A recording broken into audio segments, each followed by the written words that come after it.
আসসালামু আলাইকুম viewers, two friend blog চ্যানেলের পক্ষ থেকে আপনাদের স্বাগতম।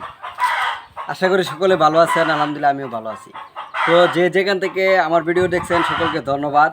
তো আজকে আমি আলোচনা করব যে আমার মুরগি দেখতেছেন, এই মুরগির একটা বিষয় নিয়ে আলোচনা করবো। এটা খুব গুরুত্বপূর্ণ বিষয়। এটা হলো আমরা মুরগিকে আমরা যখন বাচ্চাকে খাবার দেই তখন কি খাবার দিমু এবং এ বাচ্চা কোন বয়সে বিক্রি করবো, কোন বয়সে বাচ্চা বিক্রি করা লাভ বেশি, ছোট থাকতে না মুরগি কইরা বড় বানায়া এই মুরগি বিক্রি করা লাভ বেশি, এ বিষয়ে আমি আপনাদেরকে একটা ধারণা দিব। তাহলে যারা মনে করেন বিভিন্ন সময় মুরগি বড় করেন কিন্তু লাভ করতে পারেন না, তাদের উপকার হবে। তো সর্বপ্রথম আমাকে অনেকে আমাকে জানাইছে যে ভাই এই বিষয়ে ভিডিও দিলে ভালো হয়, যে আমরা বাচ্চারে কী খাবার দিব প্রথমে এবং কোন বয়সে বাচ্চা বিক্রি করলে আমরা লাভবান হইতে পারবো। আপনার যখন বাচ্চা ফুটবো এরপরে যে খাবার দিবেন এটা স্ট্যাটার ফিড দিবেন।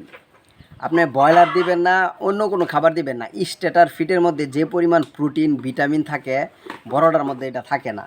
তো এটা আপনি ভালো করে গুঁড়া করে এরা 7 থেকে 10 দিন গুঁড়া খাবার দিবেন অথবা 5 দিন পরে আপনি স্ট্যাটার ডাইরেক্ট দিবেন। এভাবে আপনি 1 মাস পর্যন্ত স্ট্যাটার খাবার খাওয়াবেন, এটার মধ্যে ভালো ভিটামিন। তো পরবর্তী যারা বিক্রি করে দিবেন বাচ্চা, যে আমি প্যারেন্টস তৈরি করবো না, মাংসের জন্য তৈরি করবো, তারা পরবর্তীতে 1 মাস হওয়ার পর আপনি যে কোনো খাবারে অভ্যস্ত করাইবেন, সবচেয়ে ভালো হয়। সেটা হলো আপনার পালিশ।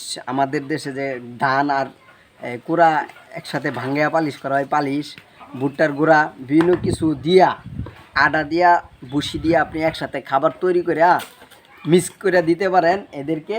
তাহলে আপনি মুরগির ফিটনেস ভালো থাকবে, মুরগির মাংসের স্বাদ যেটা বলা হয়, দেশি মুরগির যে স্বাদ, এটা ভালো থাকবে। আর যদি আপনি শুধু ফিট খাওয়ান তাহলে মুরগির মাংসের তেমন স্বাদ পাওয়া যাবে না, কারণ একটা বাচ্চা যখন বিক্রি করবেন তখন এটা ওই পরিমাণ স্বাদ পাওয়া যাবে না। তবে সবচেয়ে ভালো হলো যখন 1 মাস চলে যাব তখন আপনি কুড়া অথবা পালিশ আর ভুট্টার গুঁড়া যদি সস্তায় কিনতে পারেন আশেপাশে মন হিসেবে, তাহলে ওইটা খাওয়াইলে আপনার খরচও কম হবে, মুরগির মাংস খাইতে সুস্বাদু হবে। তো এভাবে আপনি আরও 1 মাস লালন পালন করবেন। 2 মাস বয়স যখন হবে তখন আপনি বিক্রি করে দিবেন। 2 মাস বয়সের একটা বাচ্চা যখন আপনি বিক্রি করবেন, একটা বাচ্চা সর্বোচ্চ খরচ যাবে আপনার 2 মাস যখন যাবে সর্বোচ্চ 90 থেকে 100 টাকা। 2 মাস পারলে একটা বাচ্চা খরচ হবে। আপনি এই বাচ্চারা অনায়াসে 150 থেকে 180 টাকা চোখ বুঝে বিক্রি করতে পারবেন বর্তমান বাজারে। তো আমি কিছু বাচ্চা, আমি বুধবারে 30টা বাচ্চা বিক্রি করবো। কিছু আছে 2 মাস বয়সের, কিছু আছে 50 দিন বয়সের। এটার ভিডিও আপনাদেরকে দেখাবো কত টাকা পিস আমি বিক্রি করি।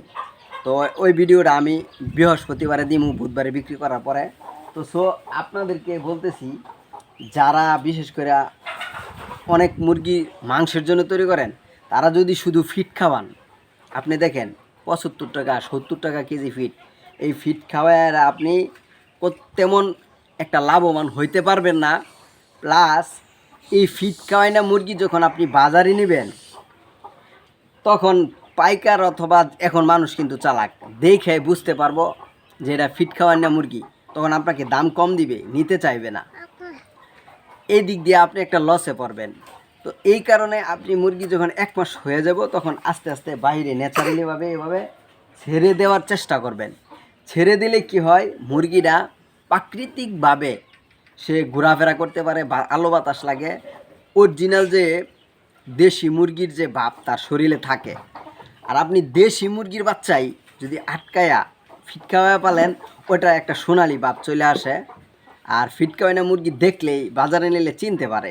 এই জিনিসটা আমি অনেকবার ফেস হয়েছি এবং দাম অনেক কষ্ট ওঠা, বেশি দামে বিক্রি করাটা কষ্ট হয়ে যায়। আর 3 নম্বর সমস্যা হলো মাংসের স্বাদের ক্ষেত্রে গিয়ে এরা সমস্যা হয়ে যায়। তো এই জন্য আপনারা 1 মাস হলে ছেড়ে দিবেন।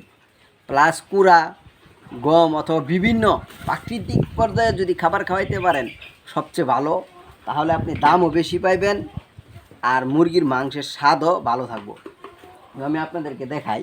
আর মুরগির মাংসের স্বাদও ভালো থাকবো।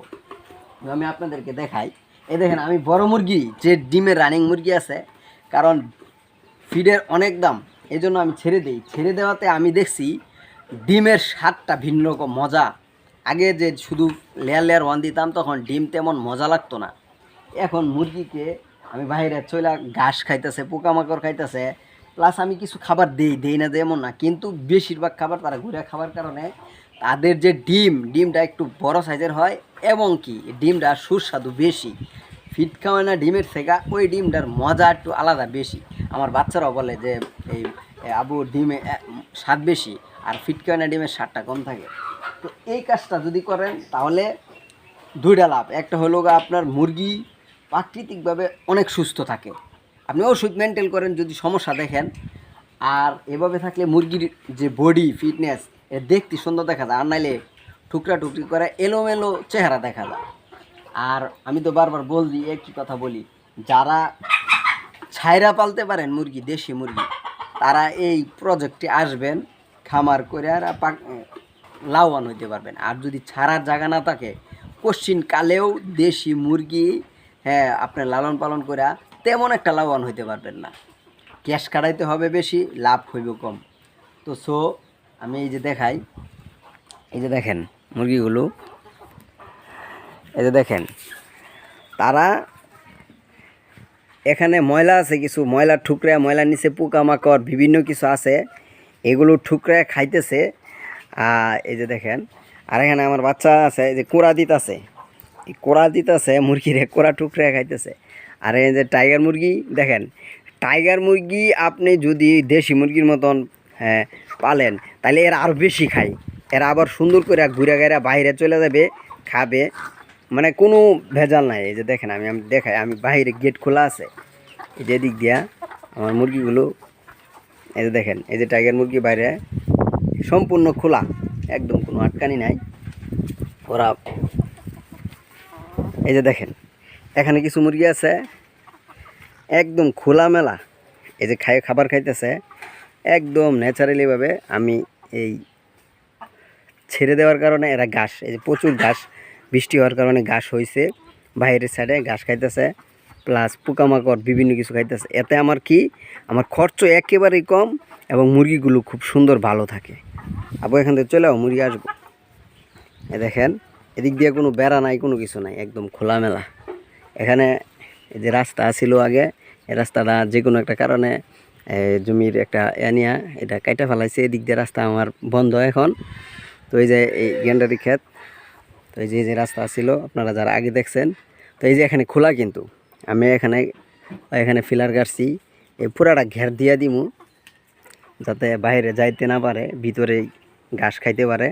কারণ বাইরে গেলে অনেক সময় কুকুর বা মানুষের বাড়িতে চলে যায়, অনেক লস হয়, এক দুইটা ঝামেলা হয়। ওই পরিবেশটাও আমি দিব না, যাতে আপনার যদি এই পরিবেশ থাকে আপনি ছাইরা দেখে রাখতে পারেন সবচেয়ে ভালো, আর নাহলে ঘের দিয়া দিবেন। আমি এদিকে টিন দিয়া, এই যে এখান দিয়ে তো বেড়া আছেই এক সাইড, তো এর থেকেও বেড়াই কিছু বাড়ামু করে অপর সাইড ওই পর্যন্ত হয়ে যায়, ফিলার গাড়ছি ওই পর্যন্ত দিয়ে দিমু। তো যারা আমার ভিডিও দেখছেন, যদি ভালো লাগে থাকে ভিডিও কমেন্টে অনেক আমাদেরকে জানাবেন, কমেন্ট অনুযায়ী আমরা ভিডিও দিমু, উত্তর দিমু। তো ভালো থাকেন, সুস্থ থাকেন, আসসালামু আলাইকুম রহমতুল্লাহ।